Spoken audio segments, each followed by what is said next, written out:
stayed overnight just outside of Zion National Park. Beautiful night filled with Geminid meteors. Saw zodiacal light. I took some time-lapse pictures of the night sky, so hopefully those turned out. Early that morning, I woke up about 6 in the morning. As I was making breakfast, I was shooting time lapses of the sunrise. I had arrived in that area in the middle of the night and had no idea what kind of area I was looking at.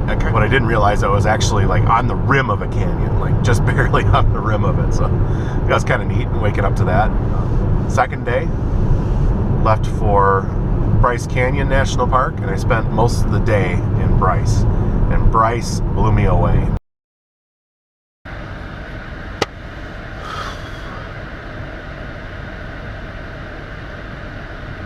Good morning. This is barely first light right now. I had a camera run for a couple hours over a night, and I slept in the back of the car on the very hard backs of the seats. Harder than I anticipated, harder than I've experienced with other cars. Mitsubishi Outlander, not the softest backseat backs. Backseat backs. All right,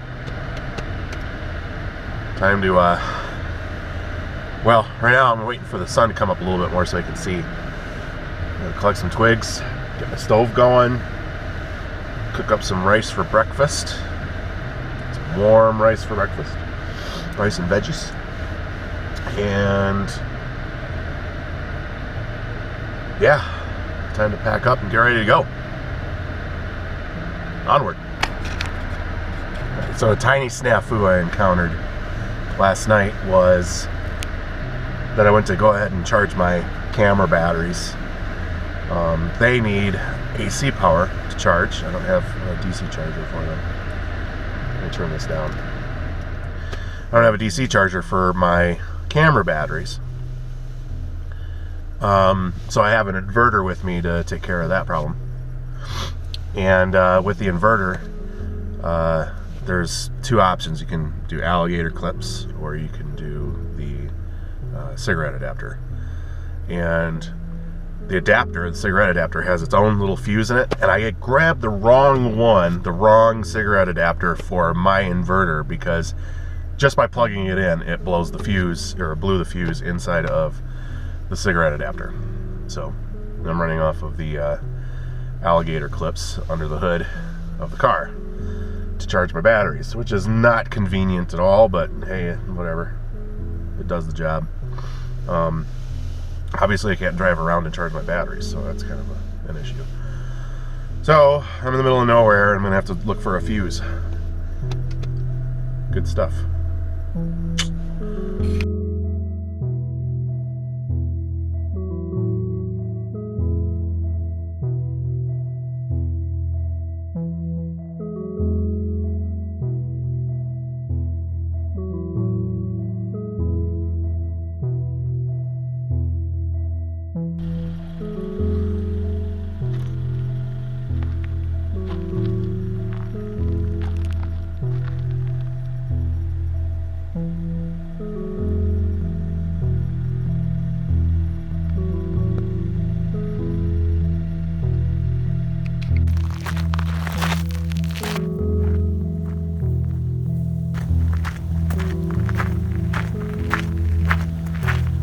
Mule deer won't take their eyes off me. I am so interesting to them right now.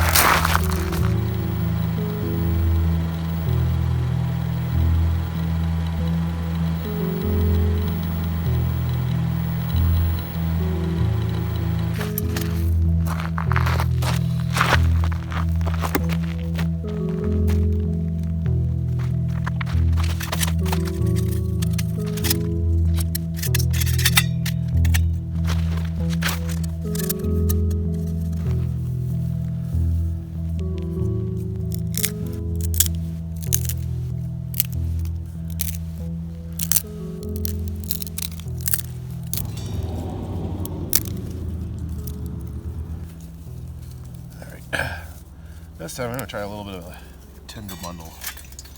type method here. And then some of these little seed heads. I gotta figure out what those are. These seem to be very flammable, which is nice.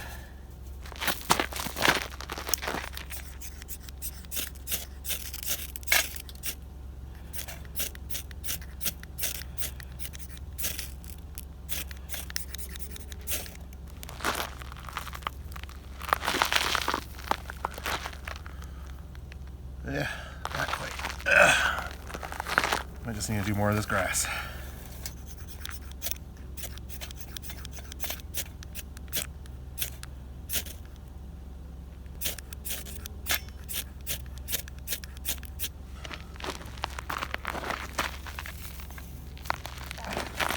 Nice little pile of that stuff instead.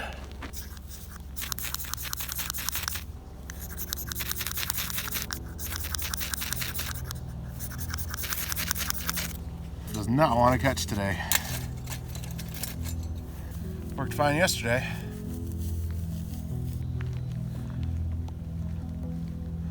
We're gonna do it the old-fashioned way.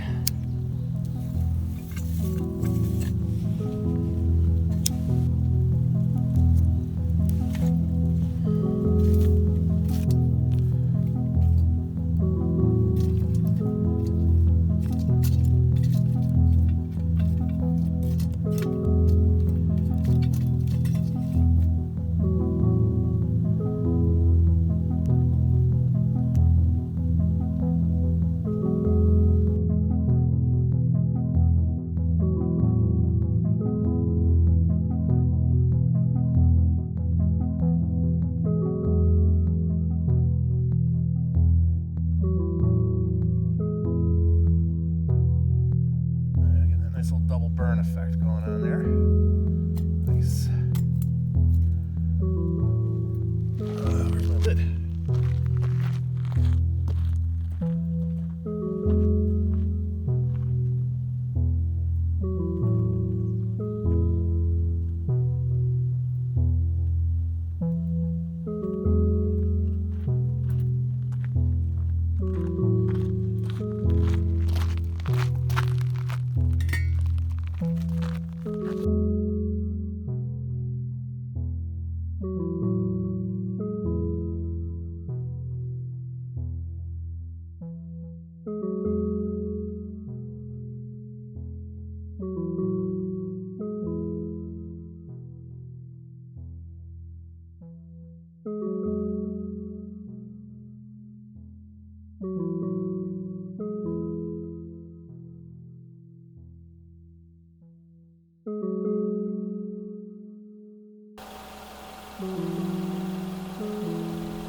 On my way to Bryce Canyon National Park. I need to stop at the store, hopefully find a fuse for my battery charger so I can keep using my cameras.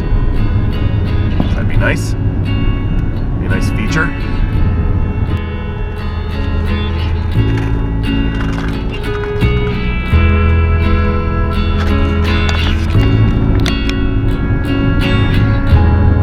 The forests of Utah. I figured it'd be more ponderosa pine. I think this is a lot of cedar. The creek froze over the grass near it. Kind of neat. That snowy looking surface to it. Kind of cool.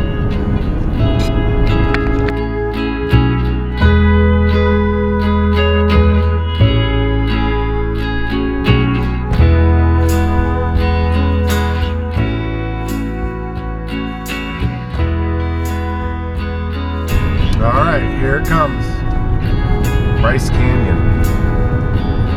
Just a few miles up. I already kind of start seeing the spires and jagged edged cliffs here. And red rock.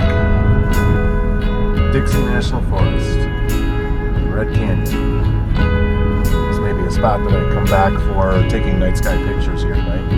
We'll see. Now these are the ponderosa pines I was looking for. And knew they were around here somewhere.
Hard trying to find a spot that isn't frickin' amazing.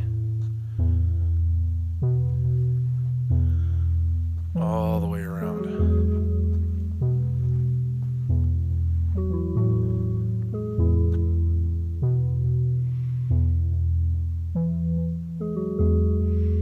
Crazy.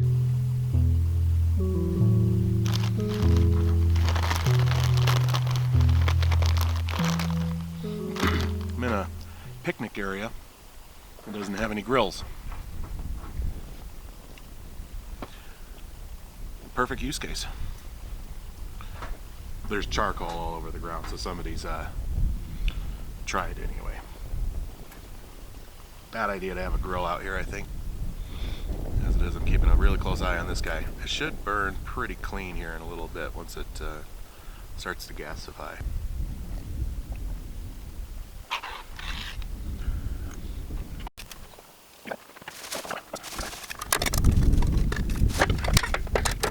These woods are looking mighty squatchy. Sasquatch picnic tables. Well, this seems appropriate. Cool.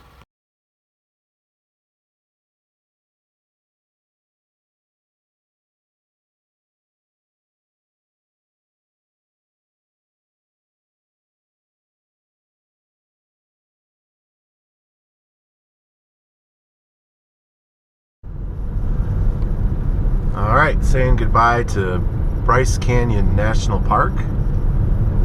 Driving up US 12 now towards Capitol Reef. I might end up skipping Capitol Reef because I spent a little more time here at Bryce than I expected, which it was totally justified. I was not disappointed whatsoever. But riding up US 12 now to go see if I can't find myself a good spot to park for the night and take some more night sky photos. I wanted to talk about meteor shower radiance for a minute. So a radiant is the point where meteors, in a particular meteor shower, seem to radiate from. It's a central point that if you trace the direction of all the meteors during a meteor shower to a source, to a certain vector, it'll generally fall in a small patch of sky. Meteors are named after their radiant. Typically what constellation or what star that meteor shower seems to radiate from. The Geminids come from the constellation Gemini. The Perseids come from the constellation Perseus. Leonids from Leo. The Orionids from Orion. So why is there a radiant? Why do they seem to come from a certain point? You got to imagine Earth's atmosphere, like a big windshield. Earth is traveling around the sun and is itself a ball that is rotating. The morning side of the Earth, the AM side, if you will, is the side that faces in the same direction that the Earth is traveling around the sun. So you can think of the AM side of the atmosphere of Earth as being sort of like the windshield. Apparently I'm going the speed limit, it's not fast enough. The morning side of the Earth acts as the windshield side and sort of plows into space dust or catches up to space dust. It can be dust from comets, asteroids, chunks of other planets even. There are certainly some well-documented and well-known Mars meteorites. One of my favorite movies is 8 Below. The start of the plot of that movie is of a scientist looking for a Mercury meteorite. Well, there is actually quite a bit of based on true events, although I don't really like how they handled it a little bit. But the space between planets and the orbits between planets are these bits of random rock and dust moving in all sorts of directions. But if the Earth plows into them, they don't seem to make any kind of radiant. They don't spray from a certain central point. Instead, they are just random meteors. And these are the type of meteors that you can see any day of the year. You see a slow-moving meteor. Generally, that means it's a meteor the Earth has caught up to. And if they're fast-moving, it is a meteor that is heading in the direction of Earth. And they tend to move a little bit faster. The brighter the meteor, generally, the larger it is. Sometimes they're made out of rock, and sometimes they're made out of mostly metal. sometimes ice. So depending on the material, might make a brighter streak, and also the size. Wow, this is really cool, kind of coming through a cut here. Okay, so that explains random meteors, but what about the radiant? So if there is a particular stream of debris, of meteoroids, pieces of something that follow a certain path through space all the time, then they create a radiant, because as Earth is passing through this stream of debris, they all seem to come from the same point in the sky. The Perseids, Leonids, generally are made from comet debris. This is the dust left behind that you can see on the tail of a comet. The Orionids, specifically, are left behind by Halley's Comet. But with the Geminids are different. The Geminids are actually pieces of asteroid debris. And I'll have that in a different discussion. But they actually come from a rocky asteroid called Phaethon. And I think I'm saying that right. I'll correct myself or put it on the screen. So Phaethon is an asteroid, and its path is the source of the Geminids. The debris that Phaethon leaves behind becomes the Geminids. Now back to the beginning, the AM side of the Earth plows into this debris trail left behind by asteroid Phaethon.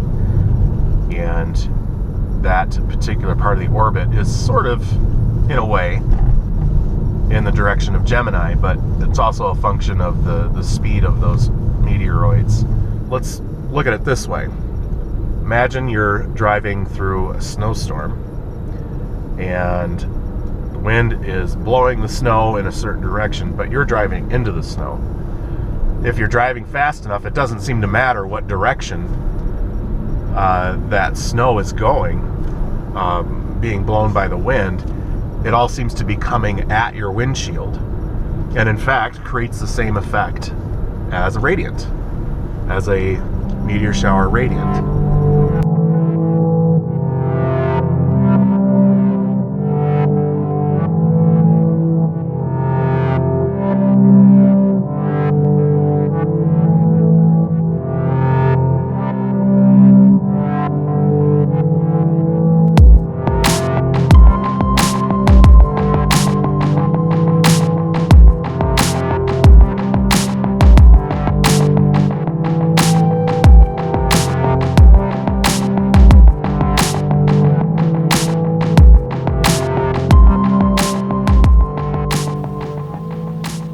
That's pretty awesome. And I'm on just a side 2-track road, standing on a spit of rock. And that might be home for tonight. I'm thinking this works a little bit like dispersed camping. This may have been Dixie National Forest land. I gotta look up the history for it, but there's roads all through it and little pullouts. This is a good opportunity to provide you with an interesting special effect. You're going to see this shadow get cast across the landscape all the way to the end of the horizon, just really far away.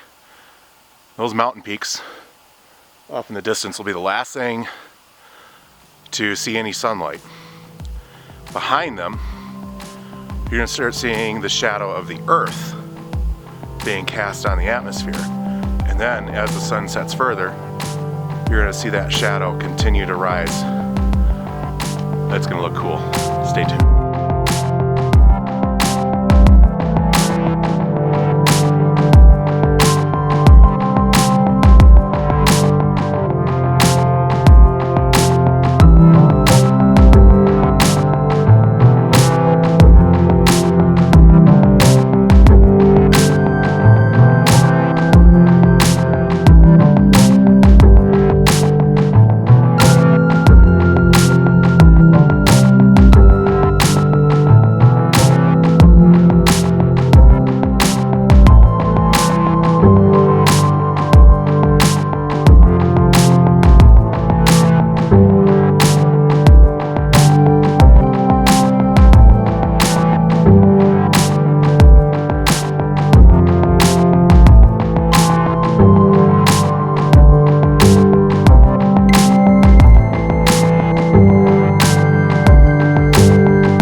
high spot here and a high spot there.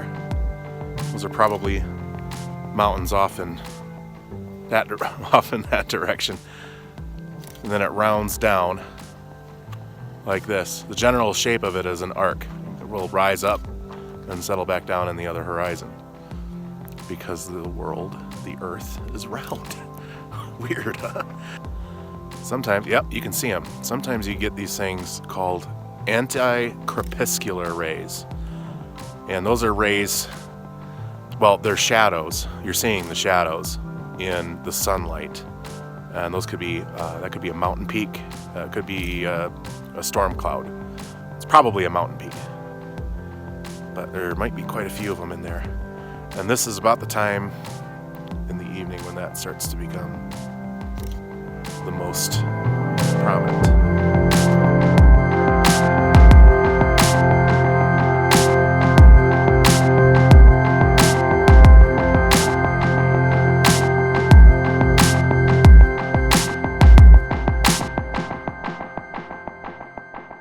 Yum. Got my 6 ready to go. Unfortunately, very close to where I'm parked. I notice there's a lot of little holes in the ground. I think they're scorpion holes. Somebody can correct me. Where'd they go? There's one.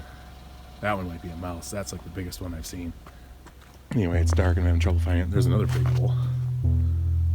A lot of little smaller ones though.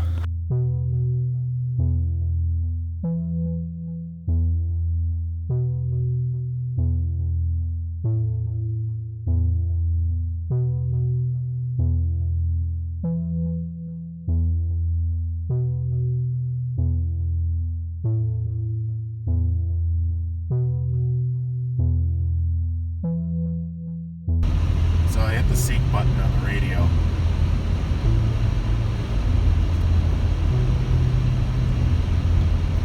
Yeah. It's about like that. I don't think I've ever seen that before.